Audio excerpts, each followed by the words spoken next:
Bitcoin seems to have stabilized under my orange box right here, but the question is, what is the next major move going to be? Guys, this week you are gonna see a lot of volatility. I need to prepare you for what's coming next week starting from Monday, so make sure to stick around from the beginning until the end of this video, guys. I will go over everything you need to know.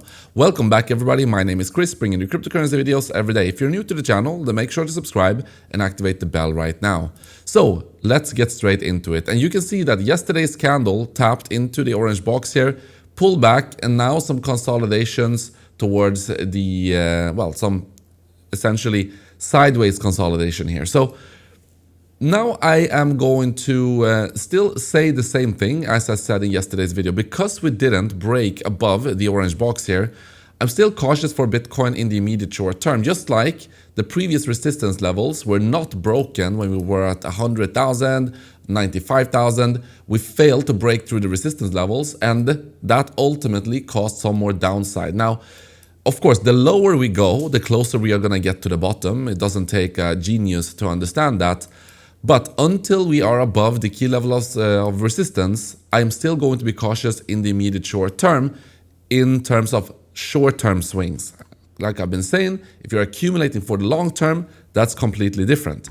So the resistance we need to break first, $70,000, and then the big one is going to be at 71,500. And then if we manage to clear this level, then I'm expecting a move up to 76.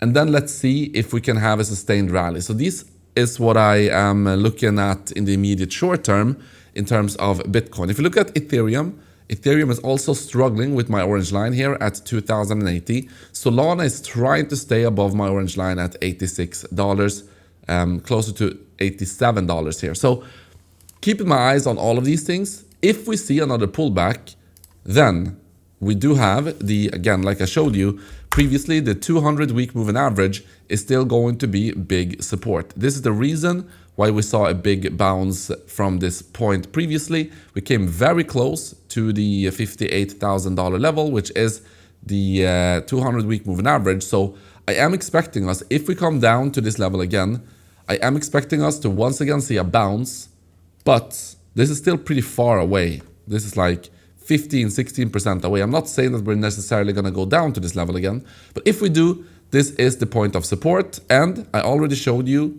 the resistance levels here is at 72,071 up to $72,000. We do have an orange box. So keep your eyes on all of these things. But this week is going to be important. So first off, you have the S&P 500 on the futures market is doing pretty well. Now they're going to open up later on this evening. So let's see if we can see a sustained move towards the upside. And of course, on Monday, how the markets are going to react to the dumps you saw on Friday or throughout the last week. And then on Friday, you did see a nice recovery. But now the question is, are we going to see a continuation of this recovery, or are we going to once again roll over and start printing new lows here? So that's what I'm watching on Monday. However, if you look at the data that's going to come out, so you do have a few different things here. You have very important labor data coming out on Wednesday, non-farm payrolls, unemployment rate, and then you do have on Friday inflation data coming out. So these things in particular are going to cause a lot of volatility in the market. So I'm watching this as a hawk, and let's see how the market is going to react. Now, there is some weakness in the labor markets, and that could actually propel some more rate cuts, more than what the market is actually expecting.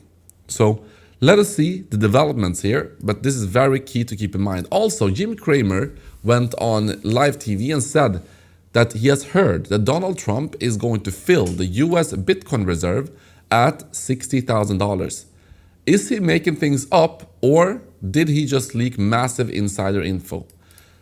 Let us see, guys. This is something that is very bullish, of course, if the US starts buying Bitcoin at very key specific levels. Remember, there is that thing, this theory that the US are going to go towards the Bitcoin route in terms of having a long-term store of value, and China are obviously going towards gold. So which one is going to win? We don't have full confirmation of this just yet, of course, But we do know that this is what they have been accumulating, that they want to accumulate more Bitcoin and they want to create a strategic reserve. There is some other things that are happening in the market right now. You see massive amounts of capitulation right now. So you do have a massive whale, who we know as Garrett. He just sent $350 million worth of Bitcoin to Binance. Now, this is the same whale who got liquidated on Hyperliquid, having hundreds of millions of dollars worth of positions. So he got liquidated and now he's sending more money to Binance. Now, keep in mind that even if he sells these $350 million, you don't know if he has other positions on centralized exchanges. Him sending money here and selling it on Binance could just be part of the story here.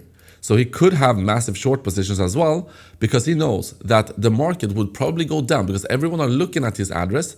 So when he sends massive amounts to exchanges, the market freaks out a little bit and panics, which may cause lower prices, and then he can profit off of his shorts. So that's just one thing to keep in mind. How much money does he still have?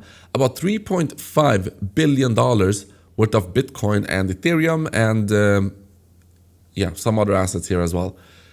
So keep that in mind, that this whale is still taking action in the market, which is causing a lot of volatility also based on its next major move. Let's say you were to send all of these assets to Binance or any other exchange, then yes, the market would definitely react to that. So let's see, guys. I will continue to keep you updated. Also, Trend Research, who had a massive Ethereum position, they have now sold off most of that position. So they were in a massive position.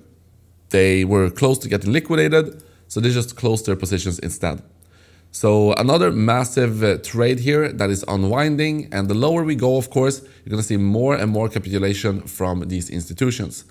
Also, keep in mind, there is a massive CME gap.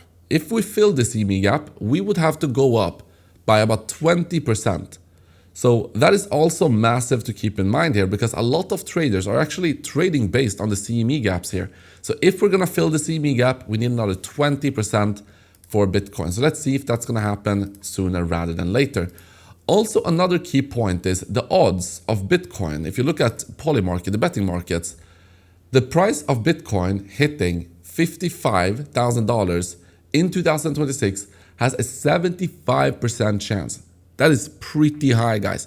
So the market is very pessimistic right now. The market is very bearish, very pessimistic, which is actually a good thing, guys. You want people to be bearish. You want everyone to believe that we're going to go down lower, meaning everyone have sold, and then we can form a bottom and we can propel towards the upside. Guys, that's what I got for you in today's video. Be prepared for volatility starting from Monday, tomorrow, next week, and I will see you guys in the next one.